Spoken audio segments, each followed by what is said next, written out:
que je suis né dans une famille assez démunie. Mon papa n'avait pas grand-chose. À pied? Ça faisait 24 km. Donc, aller-retour, oui, à pied, à pied. Donc, aller-retour, ça faisait 24 km. Et donc, puis, par jour. quand on rentre, oui, par jour. Et donc, c'était la seule école près de chez vous, en fait?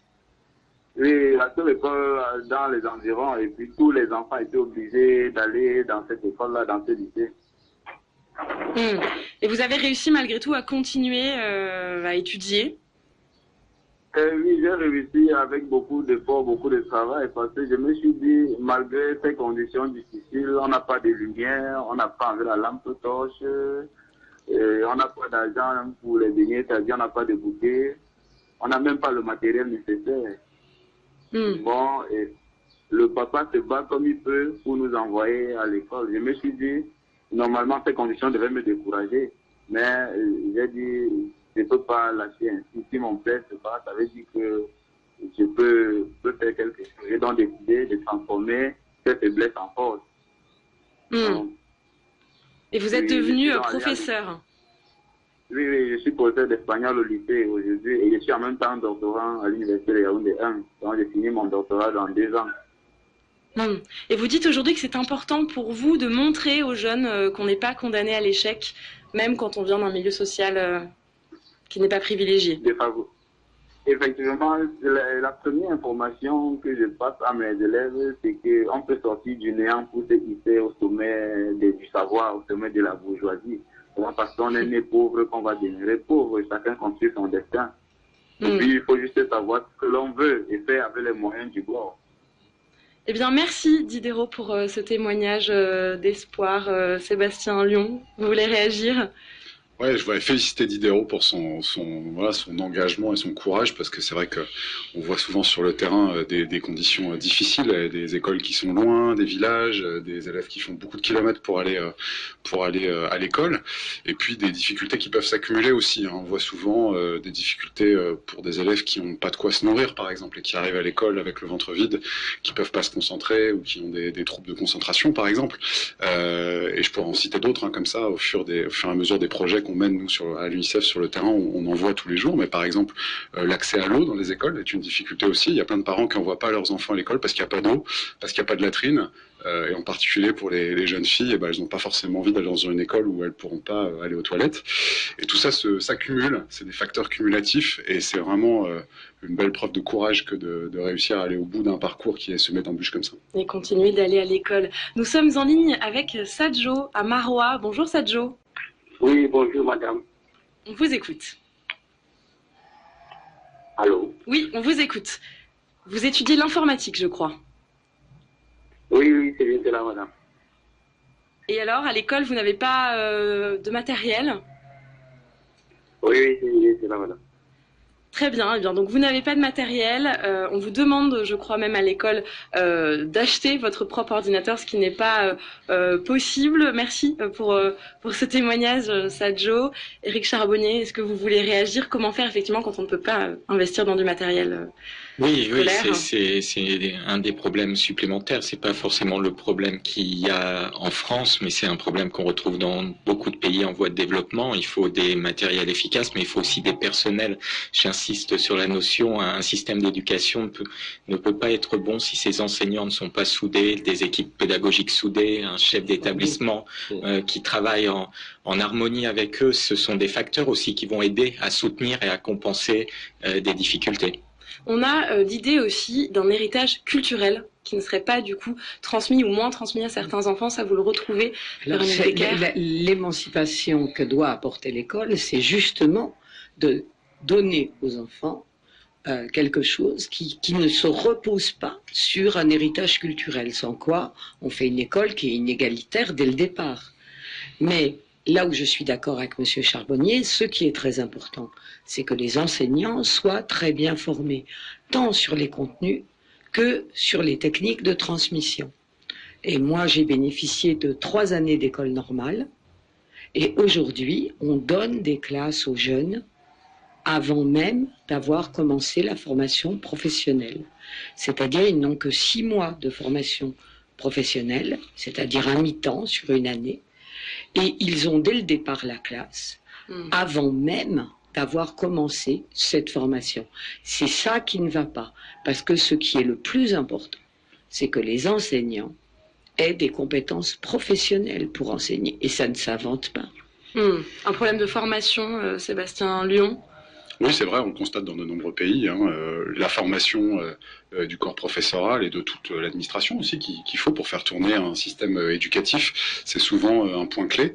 Un autre point clé, c'est d'avoir les profs dans les endroits où on en a besoin. On le constate dans de très nombreux pays et je crois que la France, ça c'est un point commun qu'on va retrouver partout, que ce soit en Afrique, en France, en Europe.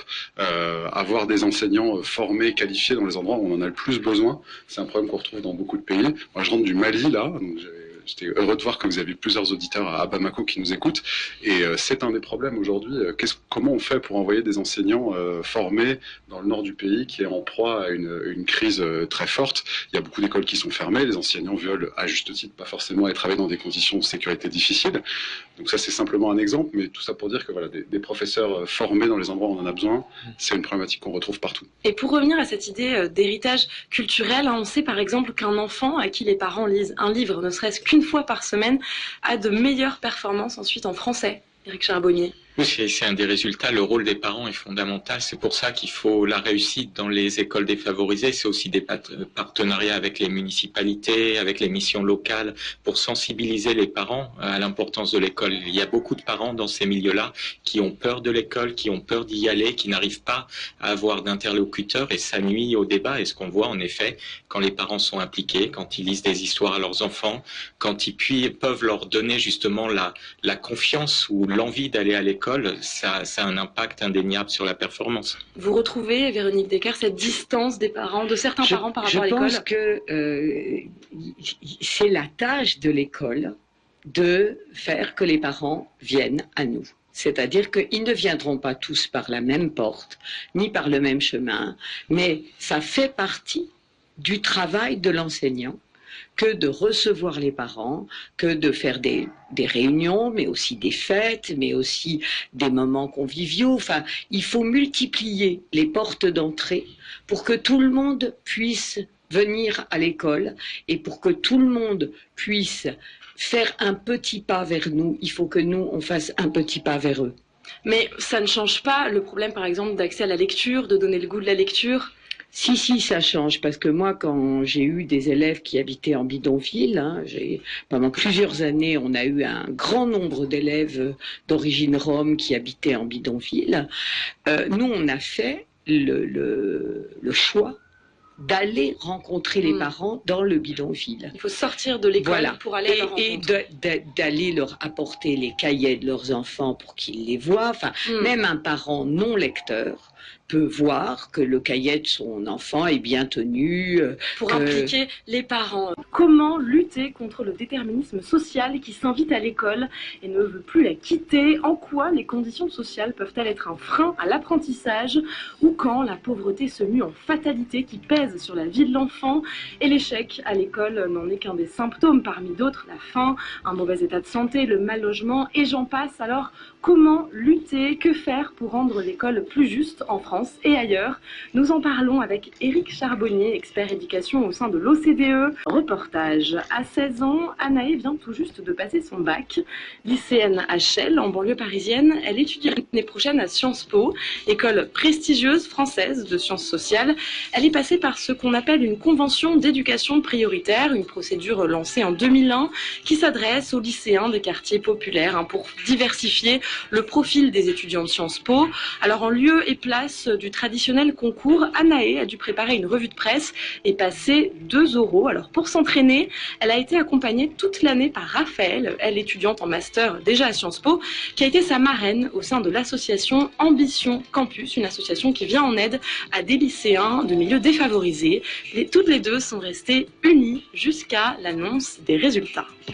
Alors Sciences Po nous envoie un mail pour nous dire que la liste des candidats admis est disponible et on peut défiler et voir tous les noms, donc à peu près 160 admis, jusqu'à ce qu'on trouve le nôtre ainsi que notre campus auquel nous sommes affectés. Et quand j'ai vu mon nom, ça a été à la fois le soulagement et l'aboutissement de tout ce que j'ai fait pendant plus d'1 an et demi pour être admise à Sciences Po. Et après, je me suis mise à pleurer et à la fois à rigoler, à sourire. Et j'ai appelé tous les membres de ma famille pour leur dire la bonne nouvelle.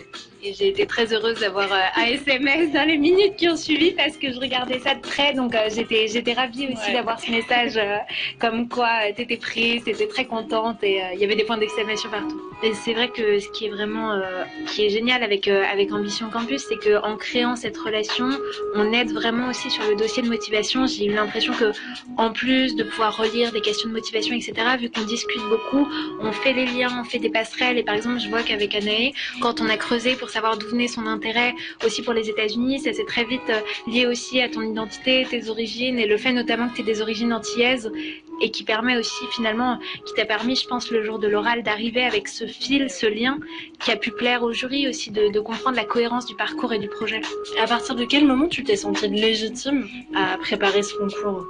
J'ai toujours ce sentiment que ce que je fais n'est pas assez bien et que je peux toujours faire plus ou que quelqu'un, qu'il y aura toujours mieux que moi et que du coup, pourquoi ce serait moi et pas quelqu'un d'autre. Mais je pense que j'arrive toujours pas à réaliser en fait que j'étais admise à Sciences Po, donc je pense que même la légitimité de mon admission, j'arrive toujours pas à la réaliser.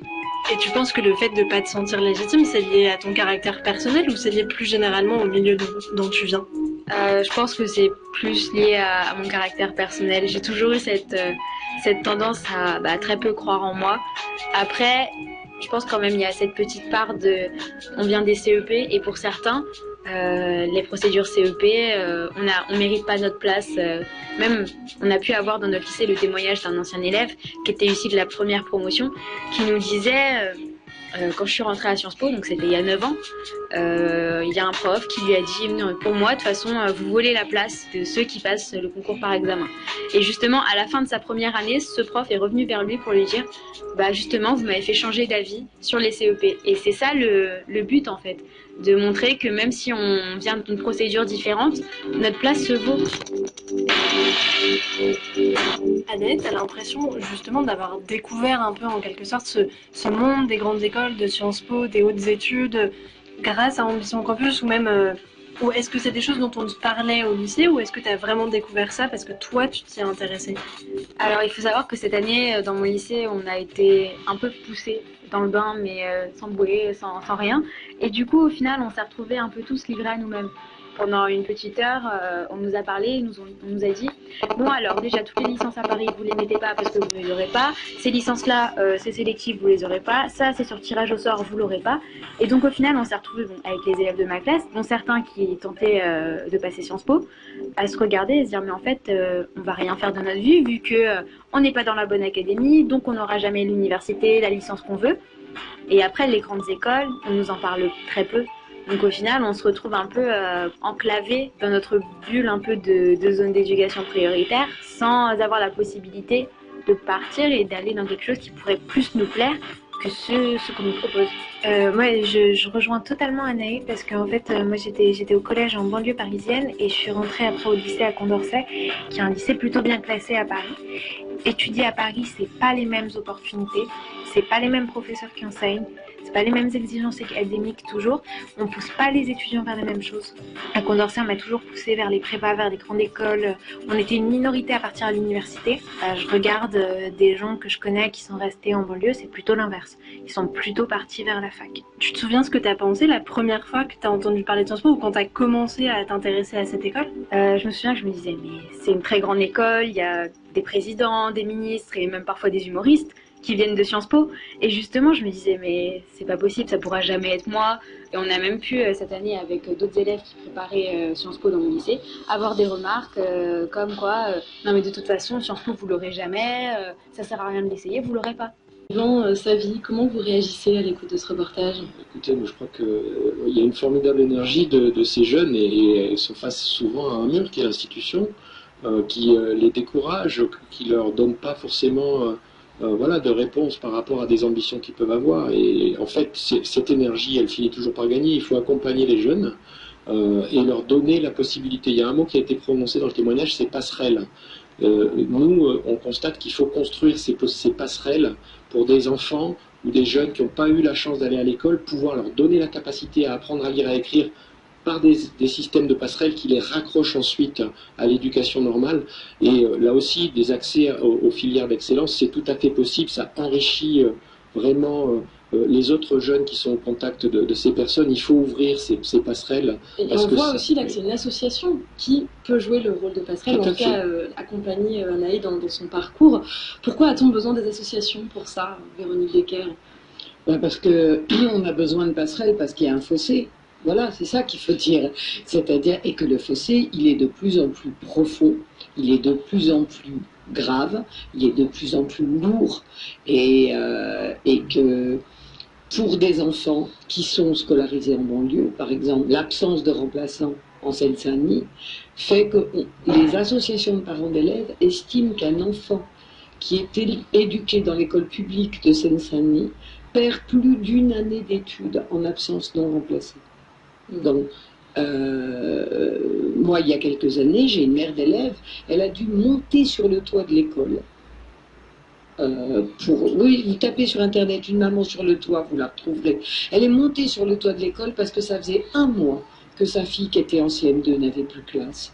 Et ça, c'est quand même pas normal. On est en France, on n'est pas dans un pays en très grande difficulté. Et ça veut dire que ces élèves, en fait, sont doublement pénalisés, à la fois par ce qui se passe chez eux, et par le désavantage peut-être qu'ils peuvent avoir, et puis par l'école, en fait, où ils sont scolarisés. Oui, je pense qu'il faudrait réfléchir à ce que sont les zones d'éducation prioritaire, parce qu'on n'est pas tellement prioritaire en zone d'éducation prioritaire. Alors justement, Éric Charbonnier, je crois que vous plaidez pour que les établissements de ces zones prioritaires soient dotés de plus de moyens financiers. Oui, il y a eu énormément de politiques d'éducation prioritaire, mais pas forcément avec les bons leviers, des moyens humains, déjà des enseignants, on en a parlé, des enseignants bien formés, un accès à la formation professionnelle, et puis aussi une implication des municipalités, des parents, qu'on évite aujourd'hui d'envoyer des jeunes enseignants expérimentés dans ces établissements. Il y a tout un ensemble de politiques qui marchent ailleurs et qui montrent qu'on peut sortir de cette fatalité qui existe en France. On a l'impression que rien ne marchera, mais on n'a pas activé les bons leviers jusqu'à présent. Il faut vraiment réagir. Sébastien Lyon, ce qui est étonnant aussi, c'est que malgré ses faibles performances en termes de réduction d'inégalités à l'école, la France est un des pays riches qui consacre la plus grande partie de son budget à l'éducation. Oui, c'est pas du tout paradoxal. On peut consacrer beaucoup d'argent à l'éducation et pas très bien l'utiliser. Je crois que l'exemple de la France est un très bon exemple. Il y a effectivement beaucoup d'argent qui est mis dans l'éducation en France et on voit qu'il y a quand même des passerelles qui manquent, des manques qui sont assez criants. Moi, je voudrais réagir sur les professeurs pas expérimentés dans les zones d'éducation prioritaire. Je crois qu'on est peut-être un des derniers pays en Europe et on a sorti un rapport il y a quelques semaines qui en parle encore une fois, où effectivement on se retrouve avec des jeunes enseignants qui sortent de leurs études et qui se retrouvent dans les zones les plus difficiles. Il y a beaucoup de pays, y compris en Europe, autour de nous, où les enseignants sont affectés et doivent passer 5 ans dans une zone difficile à un moment de leur carrière où ils ont la maîtrise pédagogique, l'expérience pour pouvoir le faire. En France, je rappelle qu'il y a beaucoup de corps d'État, fonctionnaires qui sont nommés à des endroits, et c'est pas le cas avec les enseignants. Peut-être c'est une question qu'il faut se poser. Véronique Decker, est-ce que tout ça n'alimente pas un certain ressentiment chez certains de ces enfants, de ces élèves qui savent qu'ils n'ont pas les mêmes chances que les autres dès le départ? Alors moi, je ne parle pas de chance, parce que pour moi, l'école, c'est pas une chance, c'est un droit. Et si on commence à penser que c'est une chance, ça veut dire qu'il y en aurait qui auraient de la chance et ils l'auraient, puis d'autres qui n'auraient pas de chance et qui ne l'auraient pas. Pour moi, c'est un droit. Et je pense que c'est la société tout entière qui va construire un ressentiment, parce que l'école était un des piliers des politiques sociales de la France. Et aujourd'hui, par exemple, en Seine-Saint-Denis, on n'a pratiquement plus de médecins scolaires. Plus personne ne vérifie que les enfants voient et entendent avant d'entrer au CP. On a de moins en moins d'enseignants de réseau d'aide pour aider les enfants qui ont des difficultés. Aujourd'hui, il faut, à Bobigny, si un enfant est dyslexique, il y a 18 mois d'attente pour avoir une place chez un orthophoniste. Donc ça veut dire le gamin, il a fini le CP, il a fini le CE1, avant qu'on commence à l'aider. Donc, vous dénoncez aussi le nombre insuffisant d'assistantes sociales Ah ben, il n'y en a pas, il n'est pas insuffisant. Les assistantes sociales sont à Paris, nous, on a les problèmes sociaux. Donc, si vous voulez, Paris a gardé les assistantes sociales, la Seine-Saint-Denis, il n'y a pas d'assistante sociale dans les écoles élémentaires. Elle commence au collège. Et parfois, ça peut être l'enseignant, du coup, qui se sent obligé de jouer ce rôle. Et parfois, c'est personne. Parfois, et c'est peut-être la situation la plus chanceuse, l'enseignant se soucie du fait que l'enfant dort dehors, c'était le cas à Saint-Ouen. Parfois, les enseignants ne s'en rendent pas compte ou ne s'en soucient pas, et les enfants sont devant nous à l'abandon. C'était quelque chose l'école, c'est quelque chose qui est constructeur d'une nation. Quand l'école ne fonctionne pas, c'est la nation tout entière qui ne fonctionne pas. Bonjour Charlie. On vous écoute Gilbert. Je suis issu d'une famille un peu défavorisée, mais c'est à l'école, c'est déjà un problème à cause de manque de moyens financiers qu'il faut. Il a fallu l'intervention d'un grand frère qui m'a inscrit directement en classe de Super 1. Et année après année, j'avais obtenu mon baccalauréat en 2013. Continuer les études supérieures demande les moyens financiers et matériels de conséquents. Et ce n'est pas le cas. J'ai pu m'inscrire à l'université de Mondou en géographie grâce à la brasserie qui m'a embauché pour être. Je n'avais pas un téléphone pour recherche sur l'internet, pas d'argent pour la procédure de cours. Au lieu d'étudier, je gérais le souci et le résultat de fin d'année se soldait à un échec. J'étais obligé de composer le concours d'entrée à l'école normale supérieure de la capitale avec succès. Donc j'avais eu la chance de bénéficier d'une bourse d'études les 2 premières années et aujourd'hui je suis déjà à ma 3e année. Donc vous avez réussi, vous avez dû quitter l'université en fait à cause de tous ces coûts, de tous ces frais, mais vous avez réussi à rebondir en fait. Oui. Eh bien merci Gilbert pour ce témoignage vivant sa vie. Est-ce que vous voulez réagir? Oui, l'accès aux études supérieures, on sait que ça permet d'accéder à des métiers qui sont des métiers rémunérateurs, valorisants, mais ces débouchés n'existent pas toujours. Donc nous, c'est vrai que face à des personnes et à des parcours comme celui qu'a eu Gilbert, on essaye d'accompagner aussi sur des formations courtes qui permettent d'accéder à des métiers qu'on a identifiés comme des métiers dont on a besoin dans les régions où on intervient. Donc ça va être de la formation professionnelle où en quelques mois on peut accéder comme ça à un métier dont on sait qu'il est demandé. Alors en zone urbaine, ce sont des entreprises qui sont demandeuses d'un certain nombre de personnes qualifiées en mécanique, sur les ateliers. En zone rurale, on travaille beaucoup sur l'accès à des métiers dans l'agriculture et à l'auto-entrepreneuriat pour s'assurer que, évidemment, on est formé, on est éduqué, mais la perspective, c'est trouver un emploi. Avec des formations qui sont gratuites, du coup? Oui, alors on organise ça avec les centres de formation et nous, on essaye d'accompagner les jeunes dans l'accès à l'emploi ensuite. C'est-à-dire qu'il y a un apprentissage technique. Il faut savoir qu'il y a aussi tout ce qu'on appelle les compétences de vie pour pouvoir aller chercher un emploi, convaincre un employeur d'être embauché. Et tout cet accompagnement au placement, c'est aussi ce que nous faisons en lien avec les centres de formation technique. En tout cas, on voit que c'est compliqué, même si on a réussi à s'en sortir, à aller jusqu'aux études supérieures, c'est compliqué de les poursuivre ensuite. Sébastien Lyon. Oui, c'est vrai, on est souvent confronté à ces difficultés-là. Il y a souvent aussi, dans beaucoup de pays, il n'y a pas de filière en fait.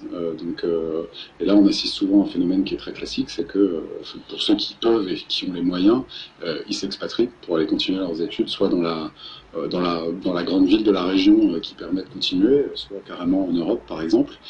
Et là, c'est un énorme filtre social. C'est-à-dire que là, on n'est plus du tout dans l'égalité des chances et il y en a très peu qui peuvent le faire. Donc là, c'est évidemment ce qu'il faut essayer d'éviter avec ce que mettent en place Yvan Savy et ses équipes, par exemple. Nous sommes maintenant en ligne avec Moussa, à Niamey, au Niger. Bonjour Moussa. Oui, bonjour Charlie. On vous écoute. Oui, moi j'ai enseigné pendant 6 ans en périphérie de Niamey. Ce sont des zones généralement défavorisées, donc des enfants des pauvres très souvent. Et à côté desquels il y a souvent des fonctionnaires qui ont réussi, ou des douaniers, ou encore des avocats qui ont réussi et qui ont construit de belles villas dans cet univers-là de pauvres. Et voilà. Donc, dans ma classe, la majorité sont des enfants des pauvres. Ils sont des enfants intelligents, certains sont extrêmement intelligents. Vous êtes enseignant en primaire, hein, c'est ça, en CE1. Oui, j'ai arrêté, mais j'ai enseigné dans 6 ans.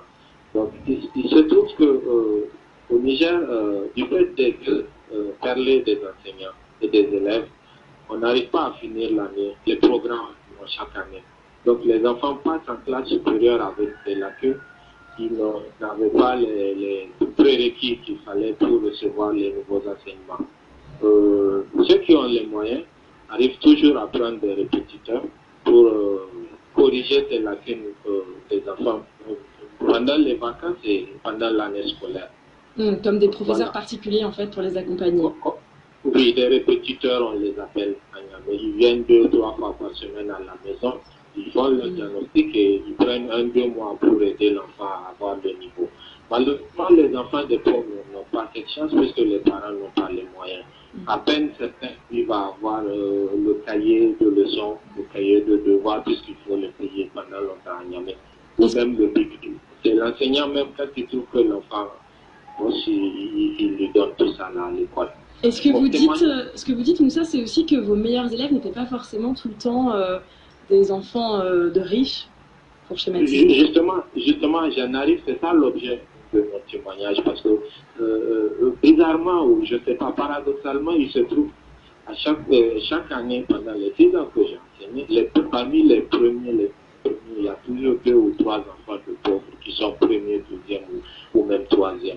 Parce que à la maison, on leur parle. On leur dit la villa qui est en face, le parent de leur ami qui l'a construit a dû aller à l'école. Il a réussi, c'est parce qu'il a travaillé dur à l'école qu'il a réussi à avoir cette villa. Et que eux aussi, s'ils veulent avoir une belle villa comme ça, une voiture, il leur faut travailler 2 fois plus que l'enfant de l'autre qui a tout à la maison. On n'a pas l'eau courante à la maison, on compte sur toi pour pouvoir nous l'amener un jour. Je vous assure, les enfants, ils apprennent. Et ça les motive. Merci beaucoup Moussa pour ce témoignage. Eric Charabonnier, je voulais réagir. Oui, ça montre qu'il y a beaucoup de possibilités quand les enseignants, justement, peuvent diagnostiquer les difficultés et agir. Et c'est pour ça qu'il faut agir dès le plus jeune âge. Nous, on a sorti un rapport où on montre que ça commence finalement les inégalités à l'entrée à 3 ans. On voit qu'il y a des écarts de vocabulaire colossaux entre les élèves. C'est pour ça qu'il faut développer les crèches dans les zones sensibles, mieux former les personnels. C'est vraiment important de se dire que le travail sur les inégalités, ça commence dès la naissance presque jusqu'à l'entrée à l'université. C'est pas au primaire qu'on commence à s'attacher à ces problématiques. Yvan Savy, il faut agir très vite. Oui, bien sûr. Mais, nous, on met en place par exemple à Yaoundé 2, qui est un quartier quand même assez défavorisé à Yaoundé. On a mis en place 8 centres de soutien pour que pendant l'année, les élèves puissent être accompagnés en cours du soir par rapport à ces contextes difficiles, parce qu'ils n'ont pas accès à ces répétiteurs qui sont payants. Donc on peut mettre en place des solutions vraiment dans les endroits où c'est difficile. Et on parlait d'inégalité, je voudrais dire sur ce projet à Yaoundé que les filles ont moins la chance d'aller à l'école, en particulier quand on va vers le collège. Il y a un vrai décrochage qui se passe pour les filles. Donc il y a tout un travail à faire avec les parents, avec les familles, pour s'assurer que les filles puissent aussi continuer leur éducation. Il nous reste quelques minutes avant la fin de cette émission. Véronique Decker, quelles solutions vous préconiseriez pour faire que l'école réincarne l'espoir aux yeux de ses enfants? Je ne sais pas quelle solution, mais je pense qu'il y a des tas de choses qu'on pourrait faire. On peut remettre des médecins scolaires, on peut arrêter d'ouvrir des classes de 2 ans dans les écoles privées payantes et rouvrir des classes de 2 ans dans les zones d'éducation prioritaire. Aujourd'hui, il y a plus d'enfants de 2 ans dans l'école privée que dans l'école publique.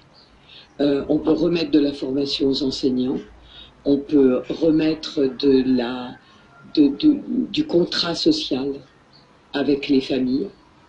Et il faut savoir que chaque fois que l'école n'est plus obligatoire, ce sont les filles qui partent les premières. Lorsque on a fait en France l'aide personnalisée, c'est qu'on a transformé 2 heures obligatoires en heures facultatives.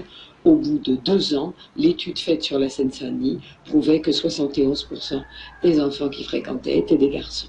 Donc même en France, il n'y a pas qu'à Yaoundé, même en France, dès que l'école n'est plus obligatoire, tous les vieux démons peuvent ressortir. C'est-à-dire eh ben, on considère que la petite sœur, la sœur, elle va aller chercher son petit frère à la maternelle, donc elle va pas pouvoir rester à l'aide personnalisée. Ou alors il va falloir qu'elle aille chercher le pain, ou il va falloir... Et puis on considère que c'est peut-être plus important que ça soit le garçon, donc les parents signent pour le garçon et pas pour la fille. Sébastien Lyon, que faudrait-il faire? Il faudrait faire beaucoup de choses, sans doute. Je suis assez d'accord avec les solutions proposées par Anne Decker, et je crois que beaucoup de spécialistes s'accordent sur un certain nombre de choses qu'on a citées tous là autour de la table aujourd'hui, que ce soit sur l'affectation des ressources dans les zones prioritaires encore plus, que ce soit dans la formation des enseignants. On sait qu'il y a des gros déficits là-dessus dans beaucoup de pays, donc tout ça c'est des mesures qui sont identifiées, je dirais. Au-delà de ça, je pense que c'est pas quelques mesures qu'il faut prendre, c'est que dans un pays comme la France, il faut un vrai plan, et c'est pas en saupoudrant quelques petites mesures par-ci par-là, et chaque gouvernement essaye de sortir de son chapeau quelques petites choses par-ci par-là. Je crois qu'il faut qu'on milite tous pour qu'il y ait un vrai plan, une vraie une refondation de l'école, mais une vraie refondation de l'école, pour qu'elle remplisse son rôle de contrat social, comme on se disait. Et puis, moi, juste pour ajouter un point supplémentaire, dire qu'il ne faut pas réfléchir à juste l'éducation en vase clos. Il faut regarder sur ce qu'il y a autour aussi. L'éducation, c'est à la fois une cause et une conséquence de ce qui se passe autour. C'est la politique des quartiers, c'est dans des pays... en Afrique, par exemple, c'est les problématiques de nutrition, c'est les problématiques de santé publique, c'est les problématiques évidemment. Tout est lié. Réfléchir juste à l'éducation en silo, c'est une mauvaise stratégie. Merci à vous.